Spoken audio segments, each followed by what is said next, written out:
E aí, pessoal, tudo bem?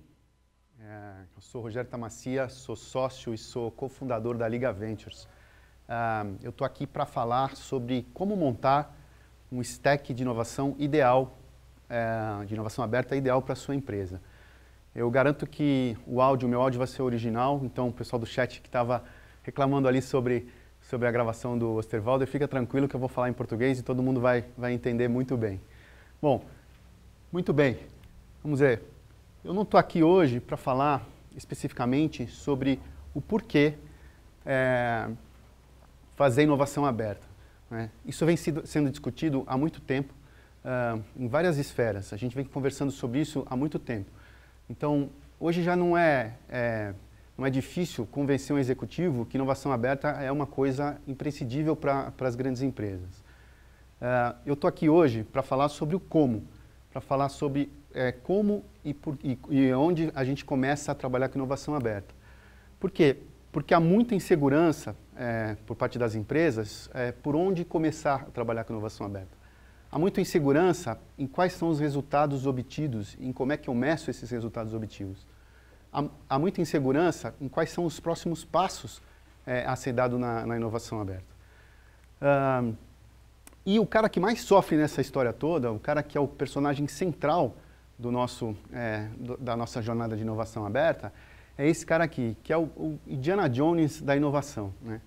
Esse cara é o herói, é ele que carrega ali a bandeira da inovação. Você provavelmente já deve ter se reconhecido no Indiana Jones, ou reconhece alguém na sua companhia que é o Indiana Jones da inovação. É o cara que toma flechada, é o cara que entra em túmulo amaldiçoado, é o cara que troca tiro com o nazista, mas ele tem ali a missão de, no final, repercutir, engajar as empresas com inovação aberta. Então, esse cara, na jornada de inovação aberta dele, muitas vezes ele se questiona, pô, mas será que isso aqui vai trazer resultado? Será que as startups, eu vou encontrar startups? Será que a gente vai conseguir gerar negócio, né? Então, essa apresentação, e eu estou falando agora, é para você que é o Indiana Jones, né? O Indiana Jones da inovação. Muito bem. Esse cara, não é difícil ele falhar no como, né? Ele pode estar com expectativas desalinhadas, ele pode estar implementando modelos inadequados, né? Baseado nessas expectativas desalinhadas, ele implementa modelos inadequados. E ele pode, no final do dia, fazer uma execução ruim, né? Não é difícil falhar numa execução ruim. Bom, para a gente ajudar esse Indiana Jones, para ajudar a sua corporação a não falhar nesses três aspectos, eu quero trazer aqui só um segundinho. Eu quero trazer aqui o conceito de stack, né? O conceito de stack, se você for pensar, ele vem da indústria de software, né? Muito da indústria de tecnologia. E stack ali ao pé da letra é uma pilha, né? Como se a gente fosse empilhando tecnologia sobre tecnologia que você vai utilizar, né? Ele é muito utilizado, o conceito de stack na área de tecnologia, para dizer o conjunto ali de ferramentas que um determinado desenvolvedor ou que uma determinada corporação vai utilizar naquela aplicação. Muito bem, emprestando esse termo do stack de tecnologia para o stack de inovação aberta, a gente gosta de definir como o conjunto de modelos, de ferramentas e de processos necessários para percorrer essa jornada de inovação aberta de uma corporação. Então, qual o conjunto de ferramentas que eu vou utilizar durante a minha jornada para trabalhar com inovação aberta, né?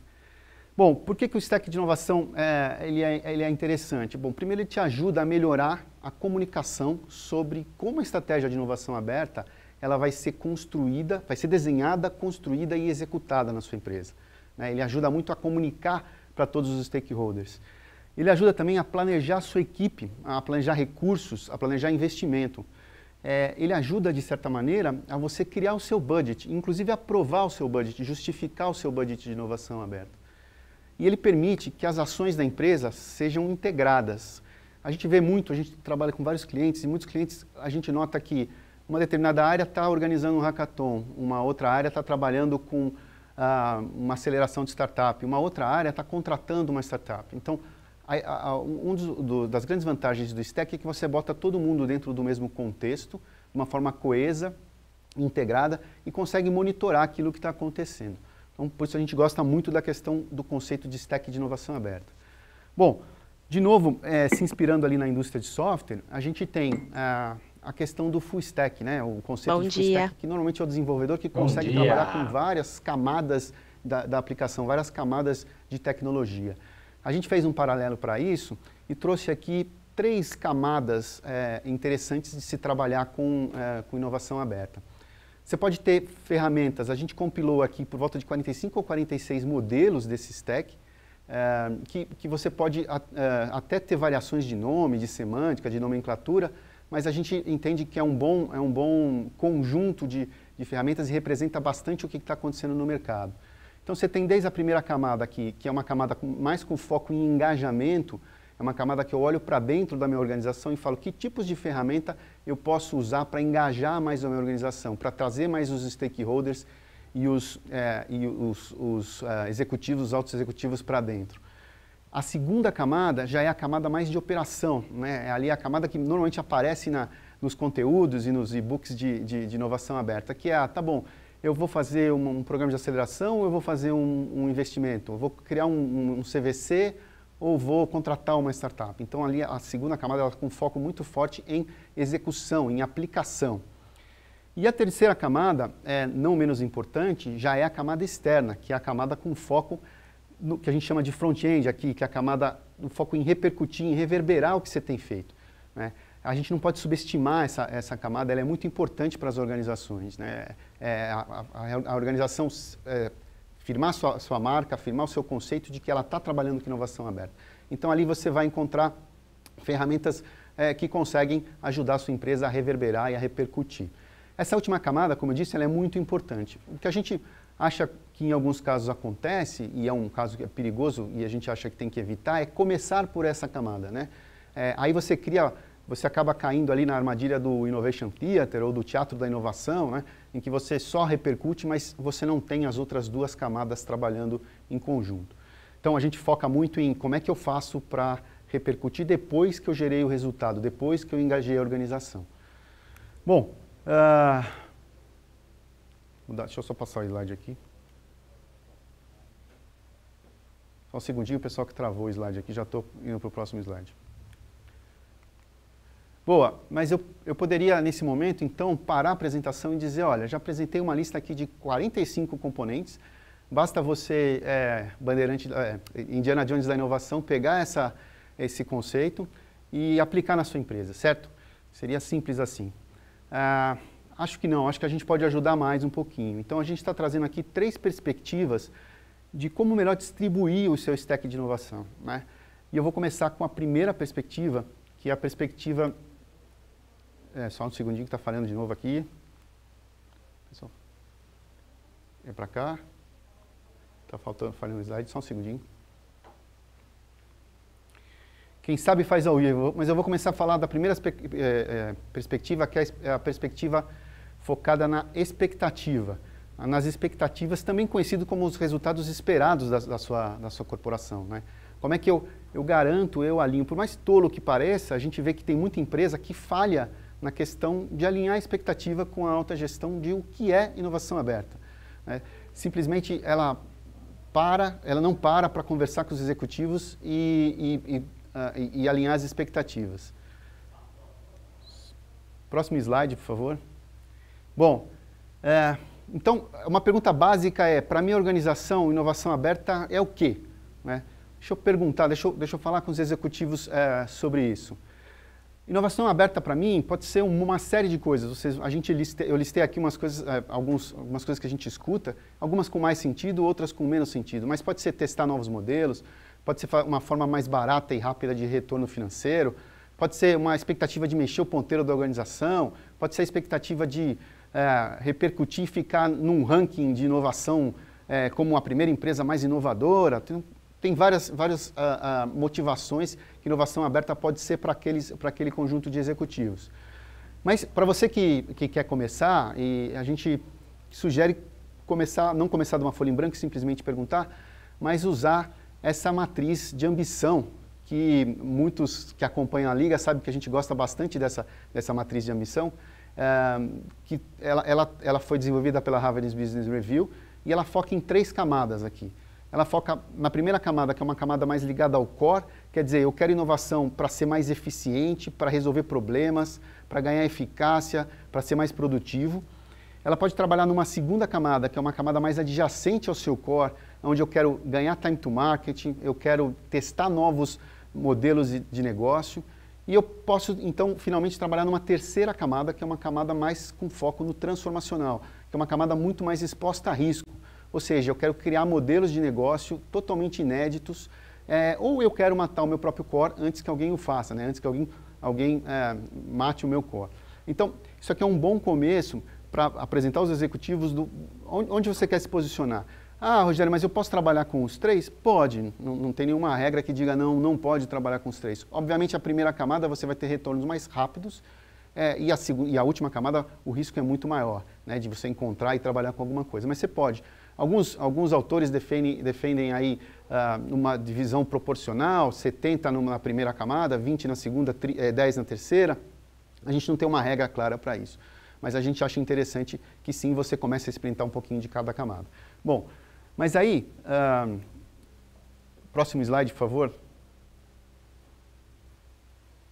A gente distribuiu, então, os principais componentes do stack dentro dessas camadas. Vocês vão conseguir ver que alguns componentes, eles atendem mais quem está próximo do core, outros atendem a questão adjacente e outros mexem com o transformacional.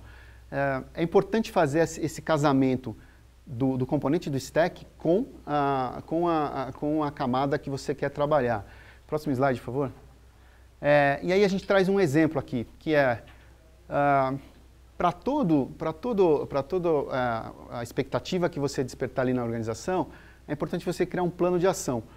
Então, nesse caso aqui, por exemplo, quando a companhia quer apoiar a transformação digital nas áreas internas, tente expor os gestores ao maior número de startups e tendências possível. Como que você faz isso?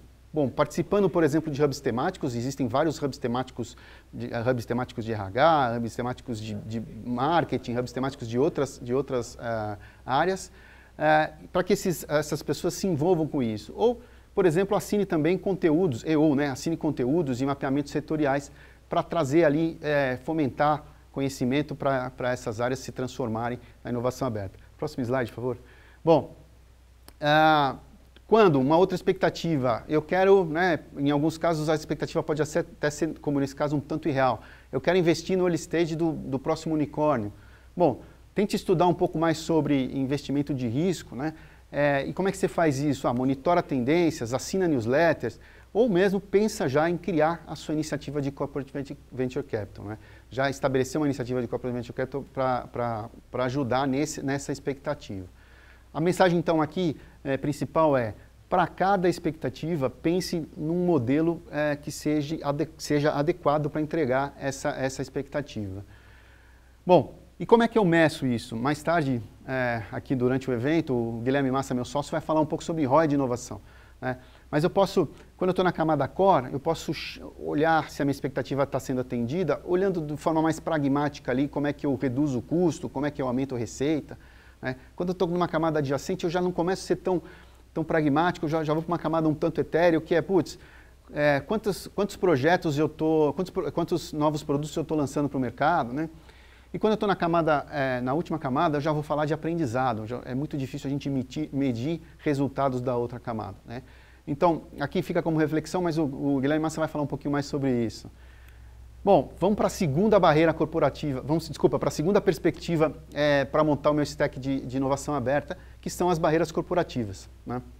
A gente sabe, e a gente fez um trabalho, que o que mais tem dentro do mundo de inovação aberta são barreiras.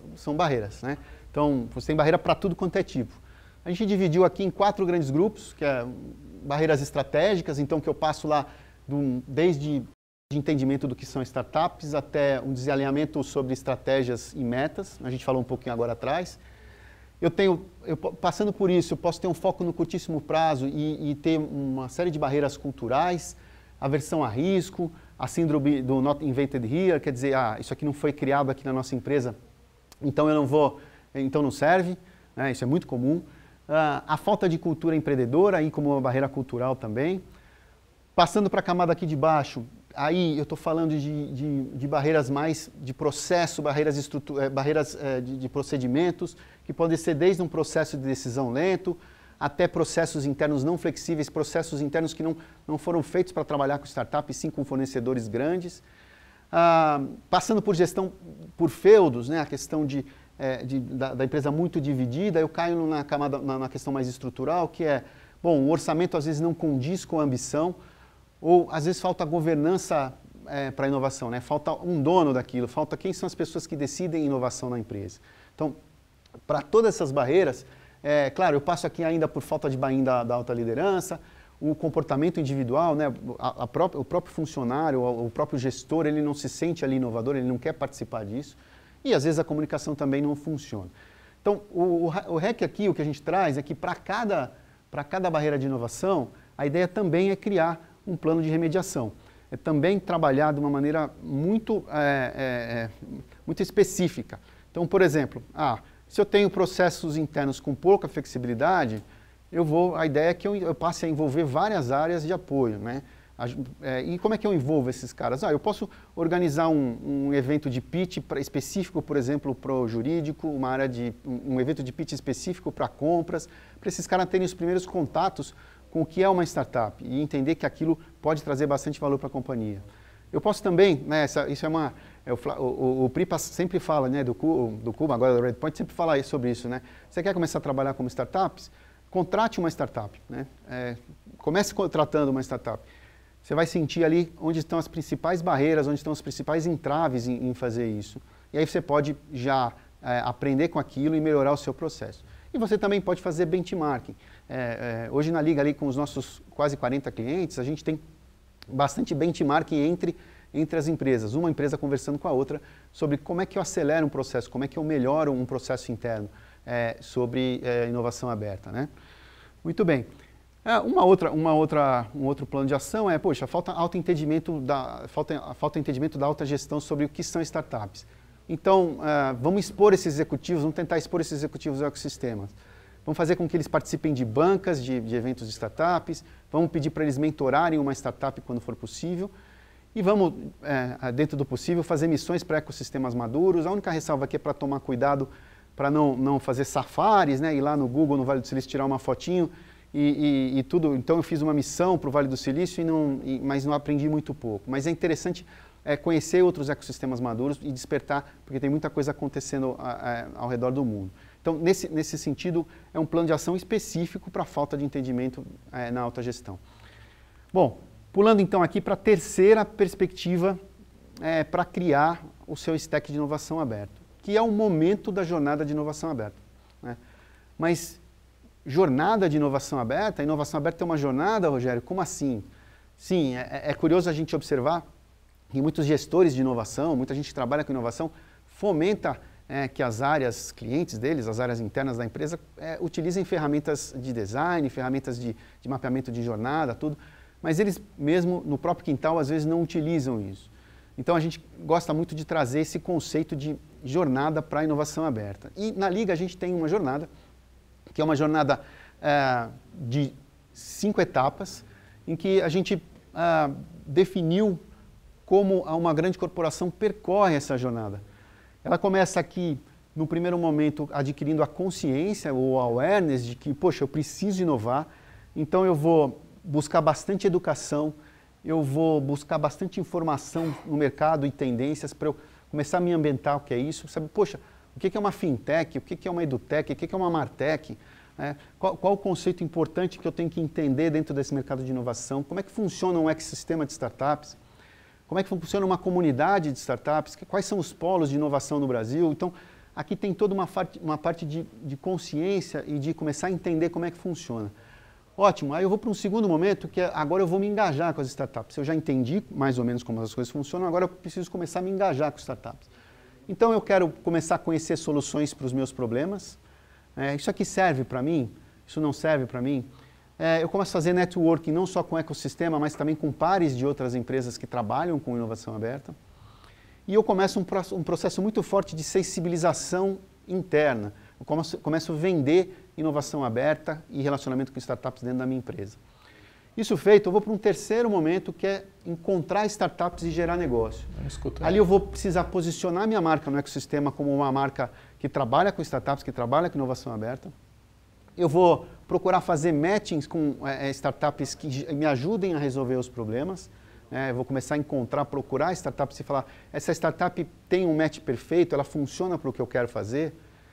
Terminada essa terceira etapa, a gente vai para a quarta etapa, que é a etapa mais pragmática, que é, bom, agora eu preciso colher resultados. Então eu vou desenvolver provas de conceito, eu vou desenvolver pilotos, eu vou testar hipóteses com essas startups para fazer negócios. Fazer negócios aqui vou colher efetivamente resultados e vou impactar a cultura da minha organização. Colhendo resultado, eu retroalimento isso e colho e consigo impactar a cultura da organização. Ótimo, agora então, como última etapa da jornada, eu vou ampliar e vou reverberar. Eu posso tratar isso de uma forma, trazendo um endomarketing, fazendo um marketing interno para a organização do que a gente tem feito de inovação aberta. Eu posso ir para um próximo passo que é branding, de novo, trabalhar a minha marca dentro do ecossistema, agora contando os resultados e contando por que eu sou inovador. E por último, mas não menos importante, eu posso começar a investir. Posso começar a investir em startups e criar modelos em que envolvam investimento. Isso então é um exemplo da jornada que a gente gosta muito.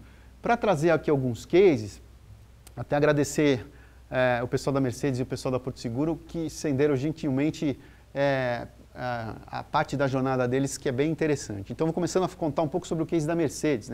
A Mercedes, ela começa o trabalho dela na primeira etapa da jornada, o trabalho de preciso inovar, trabalhando forte a questão de universidades e hackathons.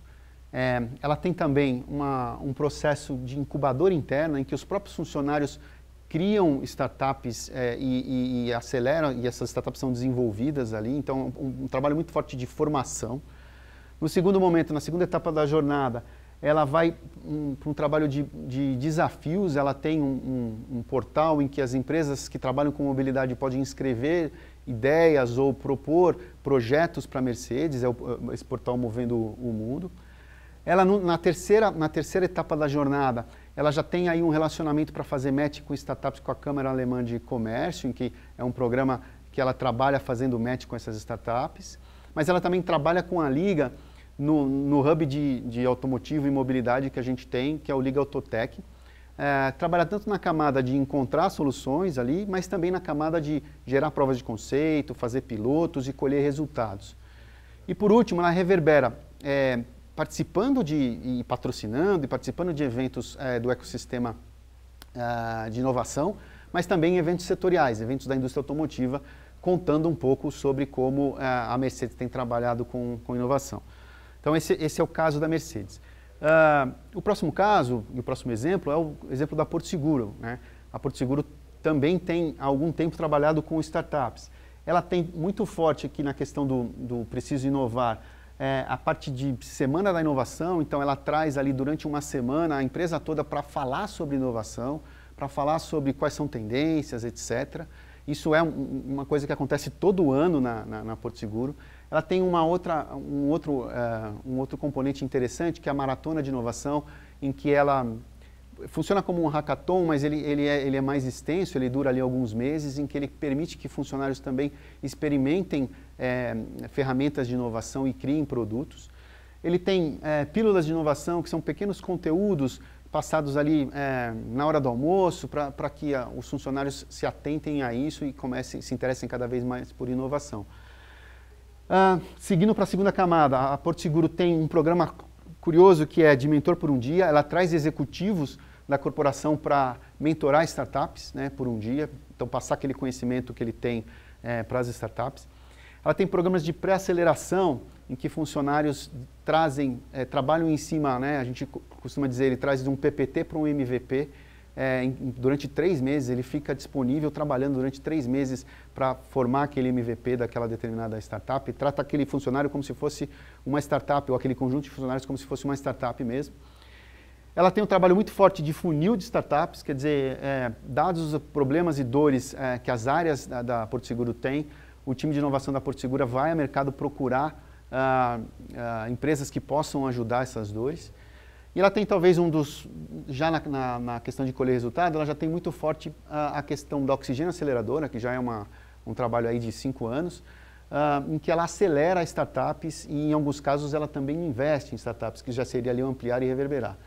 Com isso ela consegue impactar a cultura e no próprio espaço, no espaço de coworking da Porto Seguro, eles apresentam uma série de eventos para o ecossistema, né? Quando se podia apresentar evento presencialmente, mas logo a gente retoma. E, como eu comentei, eles também fazem investimentos e aquisições. O interessante dessas duas jornadas que eu mostrei é que vocês vão ver que há componentes, né, o stack de inovação deles está distribuído até de uma maneira bem distribuída, né, de uma maneira bem isonômica entre as várias etapas da jornada. Mas se você é uma empresa que está começando, não tem problema você estar só cobrindo a primeira, a segunda parte da jornada. O importante é você começar, você trabalhar em relação a isso. Bom, então fazendo um breve resumo, a gente está caminhando para o final aqui. A gente falou muito sobre o como passa a ser importante ao invés do porquê. A gente trouxe muito sobre o Jones da inovação, quem é esse cara, como é que ele ajuda a organização a se movimentar. A gente definiu o que é um stack. A gente disse que para você definir o seu stack, construir o seu stack, é importante você considerar algumas perspectivas, que são as expectativas, a cultura e as barreiras, a inovação aberta e o momento da jornada. E se você quiser discutir um pouco mais com a Liga, se você está no momento de definir a sua jornada de inovação, conta com a gente, vem conversar comigo, que eu estarei disponível aí nos próximos momentos para falar com vocês. Muito obrigado.